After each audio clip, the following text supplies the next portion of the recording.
Bonjour à tous, bonjour Marseille. C'est un peu une grande première pour moi le TEDx. J'ai 38 ans, je m'appelle Cindy Dovin, Cariou, le nom de jeune fille que j'aime bien garder quand même.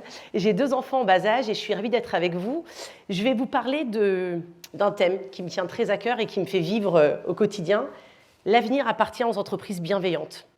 Est-ce que ça vous parle? Est-ce que la bienveillance vous parle au quotidien, dans le travail, avec votre famille, vos amis? Est-ce que c'est si facile à mettre en place? Et non. Alors, pour revenir un petit peu à mes origines, moi, je suis fille de boucher dans un petit patelin en Bretagne qui ne fait pas rêver, 2000 habitants. J'avais un père boucher. Les cours du soir, chez moi, c'était les devoirs vite faits et on va à la boucherie apprendre à cuisiner et à faire en sorte de savoir tenir une boucherie. Et en fait, j'ai eu une révélation. J'ai aimé l'homme avec un grand H. J'ai aimé ce contact humain de venir chercher sa tranche de jambon 1 fois, 2 fois, 3 fois par jour pour avoir ce petit mot réconfortant ou cette petite anecdote qu'ils avaient à me raconter sur leur chien, leur chat, peu importe. Mais il y a un truc qui s'est passé, un truc tellement puissant que je me suis dit, en fait, je ne sais pas quoi faire de ma vie, parce qu'en vrai, la boucherie, c'est pas si sexy quand même, n'exagérons rien. Alors je me suis dit, je vais faire des études de commerce, logique, et puis le côté international, ça me plaisait bien, parce que du coup, au revoir la Bretagne, je me voyais me balader à mi partout. Bon, c'est pas totalement ce qui s'est passé dans la vraie vie. Donc me voilà avec un diplôme de commerce international à 20 ans. Et là, je regarde mon père, je dis, bon, on fait quoi? Il me dit, exporte des galettes, ma fille? Ouais, ok, bon, on va peut-être réussir à faire mieux qu'exporter des galettes bretonnes quand même. Donc, je suis partie à la capitale. Et ouais, ça se disait la capitale à l'époque. Ouais, je sais, ça fait un peu vieille France, mais c'était la capitale. Donc, me voilà avec mes 2 valises et puis des CV dans les mains en me disant, ok, je vais faire quoi? Ouais, les agences d'intérim, ça me semble pas mal. J'ai un diplôme, je suis bouchère, c'est pas trop mal. Bouchère d'intérim. Et puis, j'ai rencontré une première société qui m'a fait confiance. Et je suis devenue assistante commerciale. Et puis, moi, j'arrivais toujours la pêche, parce que moi, je suis née dans cette bienveillance, dans cette grande famille, donc c'est sûr que c'était mes valeurs, donc c'était assez facile pour moi d'arriver avec la pêche. Puis là, je voyais mes collègues, surtout les commerciaux, ils faisaient la tête, il y avait toujours des problèmes, rien n'était facile. Moi, j'étais là, ça n'a pas l'air rigolo de bosser quand même, c'était mieux à la boucherie, hein. Mais bon, j'allais quand même pas y retourner, exagérons pas. Et puis, j'ai eu la chance, j'ai beaucoup travaillé. 3 ans après, j'ai eu une promotion. Je suis devenue directrice commerciale. Donc, à 23 ans, c'était plutôt pas mal. Mais surtout, on m'a donné des hommes avec un grand H à manager. Mais en fait, moi, je les voyais venir le lundi matin et ils faisaient toujours la tête. Et ils n'étaient toujours pas contents. Je dis non, mais là, Cindy, tu peux pas décemment laisser les choses comme ça. Alors, j'ai un peu réfléchi, j'ai rien réinventé. Je passais le lundi matin devant chez mon primeur, je récupérais quelques fruits. On dit chocolatine à Bordeaux, donc chocolatine. On se faisait des petits déj informels, on discutait de notre week-end. Et puis, je voyais quand même que ça prenait un peu la sauce. Pourquoi? Parce que, en fait, combien d'entre vous, vous êtes camarades, collègues, est-ce que vous vous connaissez vraiment? Non. Et donc, si on ne se connaît pas, on ne peut pas vraiment être bons ensemble. On ne peut pas faire une équipe. Et puis, sur un coup de folie, ça m'arrive assez régulièrement, je dis, on a tous des voitures de fonction. Oui. Et si on partait en séminaire? Mais le boss n'est pas d'accord et on n'a pas de sous. Vous inquiétez pas, ça va bien se passer. J'avais la chance de gagner plutôt très bien ma vie à l'époque à Paris. Et du coup, on a fait une location sur un site et on a loué une maison au Cap Ferré. Et on est tous partis là-bas. Mais on va partager le même lit? Non, n'exagérons pas, juste la même chambre. Mais on va pas aller au resto? Non, on n'a pas de sous. On va apprendre à cuisiner ensemble. Ah ouais? Et en plus, on va faire des activités. Oui, il faut apprendre à se connaître, donc il faut se challenger. Et on va faire quoi comme activité? Vous allez voir. Alors, j'ai rien fait d'extraordinaire, hein. J'aurais fait manger des vers de terre, pour le côté rigolo. On a fait du tir à la corde, bref. Mais néanmoins, pendant 3 jours, on a vécu ensemble. Et on a appris à se connaître. 3 mois après, mon directeur, Cyril, m'appelle et il me dit « Cindy, tu peux venir dans mon bureau ?» Je dis « Oui, qu'est-ce qu'il y a, Cyril ?»« T'as vu ce qui s'est passé le dernier trimestre ?»« Ouais, je crois. Les chiffres sont très bons. » Il me dit « Ouais, mais t'expliques ça comment? T'as fait quoi? Tu te souviens pas? On est parti en séminaire. On a créé un truc là de malade. » Ah non, mais Cindy, c'est fini. Ça, depuis quand les séminaires font qu'on fait plus 30% de chiffres? Ah, mais parce que ton capital humain, c'est ce qu'il y a de plus important dans ta boîte. Ah non, mais c'est pas mes valeurs. Moi, j'ai pas que ça à faire. Investir sur l'homme. Mais t'as vu comment je vous paye déjà? Vos commissions? Non, on va pas faire ça. Ah ouais. Et là, j'ai 25 ans et je me dis mince, ça va pas. Ça ne va pas avec mes valeurs, ça ne va pas avec ce que j'ai appris, ça ne va pas avec mon éducation. Alors j'ai démissionné. Et pourtant, le salaire, il était beau, je vous assure. Et puis je me suis dit, mais qu'est-ce que je vais faire? J'ai 25 ans, je démissionne d'un poste avec plusieurs zéros. Qu'est-ce que je fais? Et en fait, les anglo-saxons m'avaient toujours passionnée. Parce que je trouvais que ça avait l'air chouette, les after-work à 17h. Vous savez, en France, il y a un petit problème. À 16h, quand tu pars, ah, mais t'as pris ton après-midi. Non, non, je vais juste chercher mes enfants, je travaille juste depuis 8h ce matin, pas de problème. Alors que quand tu fais un after-work aux États-Unis ou en Angleterre, bah, tu continues à parler de ton boulot. Tu te donnes des tips sur comment tu as réussi ce dossier et toi, comment tu as réussi. Et il se passe quelque chose. Donc j'ai adoré ça. J'ai adoré ce management à l'horizontale où on n'est pas là pour faire des réunionites. Vous savez, là où vous restez des heures assis à écouter, mais vous ne savez même pas pourquoi vous écoutez. Mais vous êtes là, on vous demande d'être là. Et puis, donc un an après, moi, je suis revenue alors là, au taquet à Paris. Et puis, j'ai trouvé un poste, puis j'ai expliqué tout ça. Puis on m'a regardé, on m'a dit, ah ouais, il n'y a pas de budget. Il n'y a pas de budget, il n'y a pas de budget. Bon, donc j'ai fait, avec les moyens du bord, j'ai réussi à faire un tout petit peu. Et puis, à 30 ans, j'ai eu la promotion de mes rêves, qui était de gérer une filiale à New York. C'était l'époque où je regardais Sex and the City, je me voyais complètement devant Central Park. Gérer 50 bonhommes, et là, je me suis dit, ça va être génial. Bon, entre-temps, je suis tombée amoureuse, et entre-temps, j'ai suivi l'amour de ma vie à Bordeaux. Et donc, arrivé à 30 ans à Bordeaux, plein de convictions, mais les boîtes bordelaises, c'était encore pire que Paris. Et là, je me suis dit, mais Cindy, t'es mal barrée, qu'est-ce que tu vas faire? Alors, entre-temps, j'ai fait un bébé, super belle chose. Deuxième, j'ai eu un prud'homme. Troisième, harcèlement moral. Et quatrième, propos très, très sexistes, pour pas dire autre chose. Et là, j'ai dit, en vrai, vous savez quoi, il y en a marre. Moi, je vais acheter mon paperboard sur le Bon Coin, j'adore le Bon Coin, à 10 € et je vais créer la boîte de mes rêves et de celles que j'aurais voulu. Et je vais être défenseur du bien-être au travail. Et là, mon mari me regarde et me fait, défenseur du bien-être au travail, mais qu'est-ce que tu veux dire? Eh bien, en fait, ça porte un nom que je suis sûre que la plupart de la salle ne sait pas, mais on va vous interroger. J'ai créé une société dans la QVT. Est-ce qu'aujourd'hui, la QVT, ça vous parle? Bravo, vous n'êtes quand même pas beaucoup à l'avoir dit. La QVT, qualité de vie au travail. Et pourtant, aujourd'hui, ça existe très fort, mais c'est pas assez mis en place dans les sociétés. Donc, qu'est-ce que c'est la qualité de vie au travail? C'est très simple.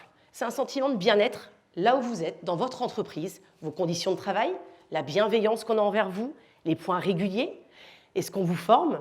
Vous savez, il y a un mot qu'on entend parler, est-ce qu'il vous parle, le bore-out? Le bore-out, ça vous parle? Ouais, c'est l'ennui au travail. En fait, on oublie, on a des budgets de formation, en fait, on oublie de prendre soin de vous et on oublie de vous former. Mais à un moment, quand ça fait 5 ans que vous êtes au même poste, vous avez envie d'évoluer. Et surtout, vous avez juste envie d'aller plus loin. Et c'est ça aussi les bilans de compétences et toujours d'aller plus loin. Alors du coup, tout ça, j'ai regardé des chiffres, je me suis intéressée, et je me suis dit, mince alors, il y a des pays qui sont très forts, la Finlande, vraiment les pays nordiques qui ont vraiment compris ce que c'est la qualité de vie au travail. Mais nous, en France, on est en 23e position. Je me suis dit, mais est-ce que tu es prête à t'embarquer dans ce combat? Parce que c'est un combat de tous les jours. Je me suis dit, de toute façon, vu que je ne trouve pas de boîte, autant essayer de la créer. Et j'ai eu la bonne idée de faire ça pile poil 6 mois avant le Covid.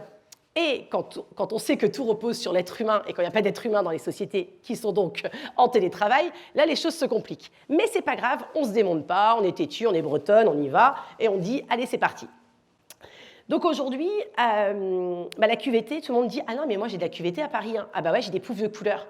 Ah ouais, trop chouette. Oh non, mais moi j'ai le baby-foot dernier cri, là mon boss il m'a mis ça, là ça m'a donné 2 ans de survie dans la boîte. Ah ouais, d'accord, on est loin, on est loin, on est loin, on est loin. La chance c'est que Bordeaux, les baby-foot n'étaient pas arrivés, fauteuil de couleur non plus, donc j'avais un peu de marge. Il n'y avait rien en fait, donc je partais à zéro. Je partais à zéro avec pas grand-chose, des convictions et des chiffres. Et c'est ça que j'aimerais échanger avec vous maintenant, parce qu'en fait il y a des chiffres qui sont juste affolants, mais quand on n'est pas dedans, on ne peut pas se rendre compte des choses. Donc il y a 3 thématiques que je vais aborder avec vous. La première, les RPS, qui devraient tous vous parler, les risques psychosociaux. La deuxième, la génération passionnante des millennials. Et la troisième, la marque employeur. La première, les RPS. Est-ce que vous savez, en 2021, combien de millions de personnes ont été en burn-out? Plus de 25 millions. Je suis sûre que dans la salle, tous autant que vous êtes, vous connaissez quelqu'un, un parent, un proche, qui a été burn-out. Et vous savez quoi? Le pire, c'est qu'on croit que ça ne nous arrive jamais, parce qu'on a du caractère, parce qu'on est fort, parce qu'on n'a pas envie que ça nous touche. Mais c'est faux, ça arrive d'un coup, ça vous prend, et vous pouvez mettre des années à vous en remettre. Mais ça, le chef d'entreprise, il n'a toujours pas compris. Mais non, mes équipes, elles vont bien. Bah oui, elles ont le baby-foot, c'est sûr qu'elles ne feront pas de burn-out. Ah bah c'est sûr. Et en fait, ça coûte un peu d'argent à l'État. Alors vous allez me dire, l'État, on s'en fiche un peu. Ben non, parce que l'État, c'est un peu vous, c'est un peu nous quand même, pour ceux qui bossent. 107 milliards d'euros, c'est ce que ça coûte chaque année, l'absentéisme, et donc le mal-être au travail. Là, on se dit, 107 milliards d'euros, ah ouais? Mais ça ne vous parle pas assez. Donc je vais vous donner un chiffre par collaborateur. Demain, vous êtes tous collaborateurs dans des sociétés. Ça coûte 13 340 € le coût du mal-être au travail. Ce n'est pas moi qui l'ai inventé, c'est l'indice du mal-être au travail, c'est un chiffre de 2021. Donc si on imaginait qu'un chef d'entreprise, un peu bienveillant et intéressant, se dit « Oh, et si je mettais 10 000 € par an pour que mes collaborateurs soient bien au travail ?» Bah, ce serait quand même pas mal. Mais en fait, le problème qu'on a, c'est que même avec une crise sanitaire mondiale comme on a vécu, on s'était battu pour le télétravail, et puis en fait, en France, on était assez mauvais sur ça. Donc il a fallu que cette crise arrive. Et une fois qu'elle a été là, bah ok, bah pas le choix. Et les équipes ont été performantes, elles ont été à la hauteur. Donc en fait, la question que j'ai envie de vous poser cet après-midi, c'est est-ce qu'il va falloir une énième crise? Qu'est-ce qu'il va falloir faire pour qu'aujourd'hui, le chef d'entreprise prenne soin de ses collaborateurs et surtout ait envie de prendre soin de vous et d'avoir donc une meilleure productivité? Parce que bien évidemment, il ne va pas investir sur vous s'il n'y a rien qui se passe derrière, on est bien d'accord. Et donc j'en arrive à cette génération des millennials, ce qui moi me passionne totalement. Pourquoi? Parce qu'en fait, ils s'en fichent du salaire. Vous savez quoi? Le salaire, il arrive en 3e position. Ils peuvent avoir le meilleur package du monde, c'est même pas intéressant. Qu'est-ce qui les intéresse? Les missions, le poste, les valeurs de la société. Alors aujourd'hui, pour les séduire, je peux vous en parler, parce que j'ai une société, et j'en ai 15. Et il y en a certains que j'ai voulu avoir et que je n'ai pas réussi, parce qu'on ne peut pas, parce que c'est la vie. Mais en tout cas, c'est passionnant de se dire que c'est eux, et c'est cette génération de demain qui va faire qu'on ne va pas pouvoir accepter toutes les conditions de travail qu'on nous donne. Aujourd'hui, un ticket restaurant, c'est suffisant avec un salaire, avec un SMIC et quelques commissions? Non, ce n'est pas suffisant. Mais en fait, sans des gens comme vous aujourd'hui, on ne va pas y arriver. Et ça, c'est dur. Et pour ceux qui sont parents, ce qui est mon cas, et certains d'entre vous dans la salle, on se dit, mais dans 20 ans, nos enfants, ça va être quoi leurs conditions de travail si aujourd'hui on ne fait rien pour tout ça? Donc, cette génération, elle est fabuleuse. Et en fait, elle est fabuleuse pourquoi? Parce qu'avant, à l'époque de nos parents, et même moi, je ne me renseignais pas du tout dans la société dans laquelle j'allais. J'allais, je voyais le poste, ah, ça a l'air sympa, le package est sympa. Vous savez qu'aujourd'hui, vous êtes plus de 2/3 à vous renseigner sur les réseaux pour voir si cette boîte, elle vaut le coup. Est-ce qu'elle bosse sur sa responsabilité sociétale des entreprises? Est-ce qu'elle prend soin de ses collaborateurs? Est-ce qu'elle met en place des actions comme du team building? Est-ce qu'elle prend soin de vous, clairement? Et du coup, là, les boîtes paniquent un peu, m'appellent. Cindy, là, je crois que sur la marque employeur, je suis un peu moyen. Ah oui, tu es totalement moyen, tu ne fais rien pour tes collaborateurs, donc on ne peut pas montrer du fake. Hein. Donc nous arrivons à notre dernière thématique, la marque employeur. Et cette marque employeur, en fait, ce qui est assez génial, c'est que toutes les boîtes que j'accompagne aujourd'hui, j'en ai à peu près une 50aine, il y a un chiffre qui est assez fabuleux, c'est Opinionway qui l'a sorti. C'est plus 235% de retour sur investissement lorsque vous mettez une démarche QVT en place dans une société. Ça veut dire qu'en plus de prendre soin de vous, lui gagne de l'argent. Donc tout le monde est hyper gagnant. Donc pourquoi aujourd'hui un chef d'entreprise est capable de mettre des millions sur des contrats de maintenance, photocopieurs, le leasing, le blabla, et ne pas penser à l'homme, son capital le plus précieux?